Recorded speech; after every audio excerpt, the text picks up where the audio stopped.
Assalamualaikum warahmatullahi wabarakatuh. Dari semenjak dunia ini diciptakan sampai dengan sekarang, manusia terus saja bertanya-tanya, kenapa kita ini ada di dunia? Kenapa kita hidup di dunia? Sebaliknya, kenapa kita memang dimatikan jika sebelumnya sengaja diciptakan? Dan kenapa kita dihidupkan jika ujung-ujungnya dimatikan? Siapakah yang menciptakan? Jika itu Tuhan, siapakah Tuhan itu? Tentu setiap orang yang beragama mengaku mempunyai Tuhan. Akan tetapi setiap agama punya cara sendiri dalam menjawab pertanyaan-pertanyaan semacam ini. Masing-masing agama memiliki ritual, keyakinan, dan sosok yang berbeda untuk disembah. Mari kita lihat contohnya dalam Hinduism misalnya. Mereka mengenal Sri Rama, Sri Krishna, Dewa Shiva, Dewa Wisnu, serta berbagai macam dewa dan dewi lainnya. Sedangkan di dalam Islam hanya dikenal Allah sebagai satu-satunya Tuhan yang disembah. Dan Nabi Muhammad dianggap sebagai Nabi terakhir atau utusan Allah yang terakhir kali. Lain halnya dengan Kristen, mereka mengajarkan tentang Tuhan Bapa dan Putranya serta Roh Kudus. Sementara Yudaism, mereka menyembah Yahweh. Dan di dalam Buddhisme, Siddhartha Gautama atau Sang Buddha dipuja dengan penuh penghormatan. Umat Konghucu meyakini bahwa Tian adalah zat yang menciptakan matahari, bumi, dan alam semesta. Nah, jadi dari beberapa orang yang tersebut kita tahu bahwa setiap agama memiliki sosok ilahi yang disembah. Atau minimal sosok yang dianggap ilahi. Bukan hanya sosoknya saja yang berbeda, namun tata cara menyembahnya juga tidak sama. Tetapi satu hal yang mungkin sama, yaitu setiap agama itu mengajak kepada hidup dalam kebaikan, cinta kasih, dan kejujuran. Walaupun secara teologisnya berbeda, jika kita mendalami, kita akan melihat bahwa pesan dari setiap agama ini saling berhubungan, atau minimal ada satu kemiripan. Apakah memang pada awalnya ini adalah satu agama saja yang kemudian pecah seiring dengan berkembangnya zaman? Ini hanya Allah saja yang tahu. Nah, Sobat Pinatpedia, kita sudah tahu dari dulu apa sih perbedaan di setiap agama. Secara umum kita pasti tahu. Maka dari itu, pada kesempatan ini kita tidak akan membahas perbedaannya. Kita akan mencoba membahas dari sisi kesamaan, yakni sama-sama menghormati dan mengagungkan apa yang disembahnya. Dalam Hinduisme, Dewa Brahma dikenal sebagai Sang Pencipta. Dialah yang menciptakan kehidupan, membimbing makhluk hidup, serta mengatur siklus 4 zaman. Setelah setiap siklus berakhir, dunia mengalami kehancuran, lalu dimulai kembali dari siklus awal.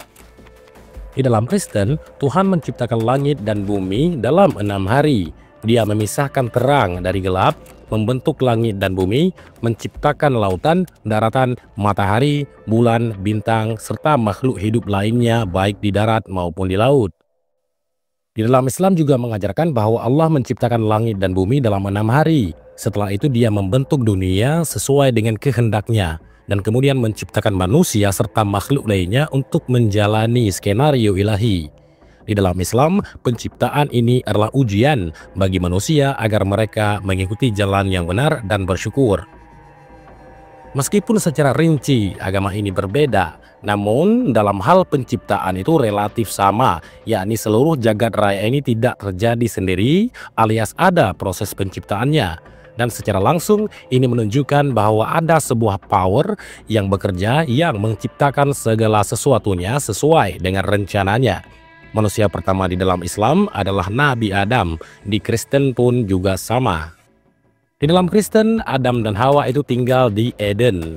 Hidup bahagia sampai mereka tergoda oleh iblis dan memakan buah terlarang.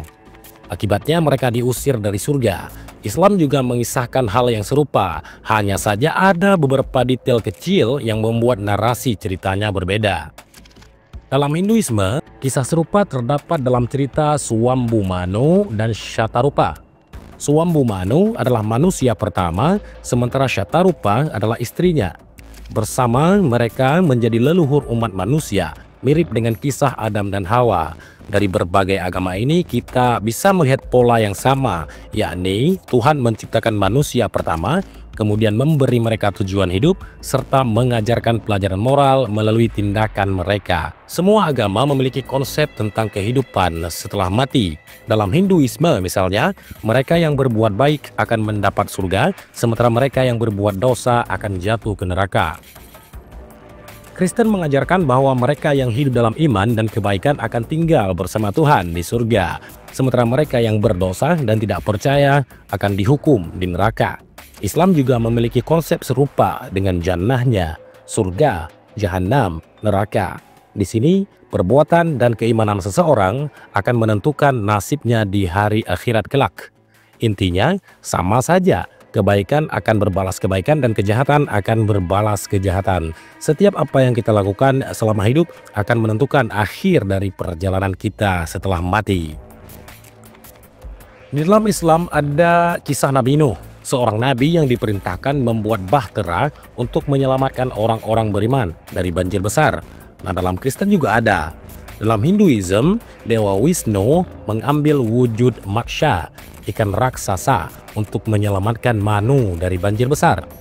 Wisnu memerintahkan Manu untuk membangun perahu dan kemudian mengisinya dengan keluarganya serta berbagai makhluk hidup. Ketiga kisah ini memiliki pesan yang sama. Tuhan selalu ada untuk melindungi dan membimbing umat manusia untuk melewati berbagai macam cobaan. Hanya saja setiap agama memiliki kisah yang relatif berbeda tentang pertempuran terakhir antara kebaikan dan kejahatan. Dalam Kristen ada Armageddon, peperangan di mana Tuhan dan pasukan kebaikan akan mengalahkan setan. Di dalam Islam ada Al-Malhamah Al-Kubra, perang besar sebelum kedatangan Dajjal, sosok penipu yang mengaku sebagai Mesias sebelum hari kiamat.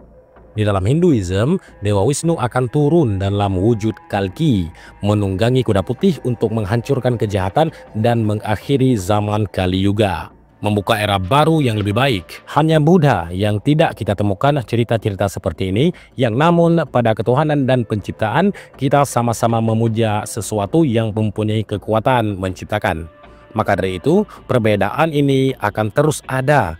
Dan perlu kita ketahui bahwa perbedaan ini tidak mungkin disamakan, hanya saja ada dianya untuk disyukuri, karena dalam Islam, perbedaan itu juga rahmatan lil alamin. Meski ajaran agama memiliki banyak kesamaan, umat manusia terus berperang atas nama perbedaan. Konflik ini masih terjadi hingga kini. Memang tidak ada sebuah keharusan kita untuk mengubah orang lain. Tetapi setidaknya kita tahu bahwa saat kita berbeda dengan orang, maka orang juga berbeda dengan kita. Jadi, nikmati saja perbedaan ini sebagai sebuah rahmat dari Sang Pencipta. Daripada terpecah belah, lebih baik kita merayakan keberagaman ini dan menciptakan dunia yang penuh dengan kedamaian. Lakum dinukum waliyadin. Wallahul muwafiq ila aqwamit thariq. Assalamualaikum warahmatullahi wabarakatuh.